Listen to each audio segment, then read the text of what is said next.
धन्यवाद सभापति महोदय। हम करें बात दलीलों से तो रद्द होती है, उनके होठों की खामोशी भी सनद होती है।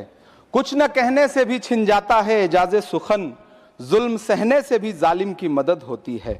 सभापति महोदय, मैं राष्ट्रपति के अभिभाषण पे अपने बात रखने के लिए खड़ा हुआ हूं।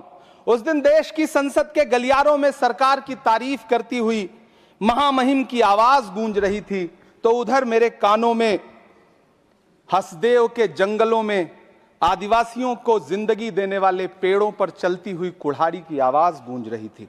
सभापति महोदय, इस तरफ महामहिम के भाषण पर प्रधानमंत्री जी संसद की मेज थपथपा रहे थे और उधर उत्तराखंड की अभागी बिटिया अंकिता भंडारी के इंसाफ की आवाजें मध्यम पड़ती जा रही थीं, जो आज भी पूछ रही हैं कि आखिर वो वीआईपी कौन था जिसके लिए अंकिता भंडारी को मार दिया गया। सभापति महोदय, इधर महामहिम सामाजिक न्याय की बात कर रही थीं और उधर उत्तराखंड के कोटद्वार में नफरती लोगों के खिलाफ एक बुजुर्ग को बचाने के लिए खड़ा हुआ दीपक, जो मोहब्बतों की रोशनी लेके खड़ा हुआ था, उसके खिलाफ कोटद्वार की पुलिस गंभीर धाराओं में एफआईआर दर्ज कर रही थी। और वो भी उस दिन हो रहा था जब उत्तराखंड के मुख्यमंत्री कोटद्वार में मौजूद थे।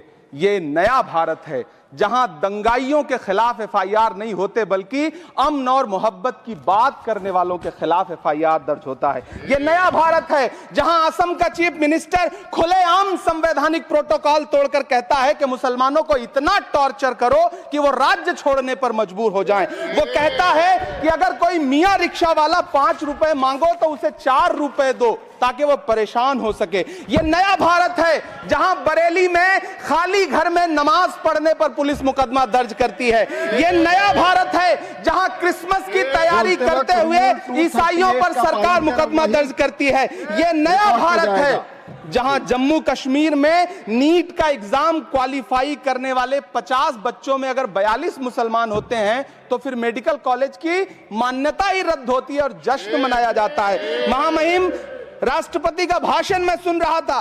सर, यह नया भारत है जहां मध्य प्रदेश के बैतूल में बच्चों के स्कूल बनवा रहे मोहम्मद नईम का घर स्कूल इसलिए तुड़वा दिया जाता है क्योंकि वो स्कूल बनवा रहे थे। ये नया भारत है जहां कोर्ट का स्टे होने के बावजूद बनारस की दाल मंडी में सैकड़ों दुकानें तोड़ी जा रही हैं क्योंकि रास्ता चौड़ा करना है। सभापति महोदय, मैं आपसे कहना चाहता हूं कि जो पीढ़ी अपने बुजुर्गों को गाली देती है उसके साथ प्रकृति इंसाफ करती है। आप इंदिरा जी और नेहरू को गाली देते हैं, नेहरू को छोटा नहीं कर पाएंगे।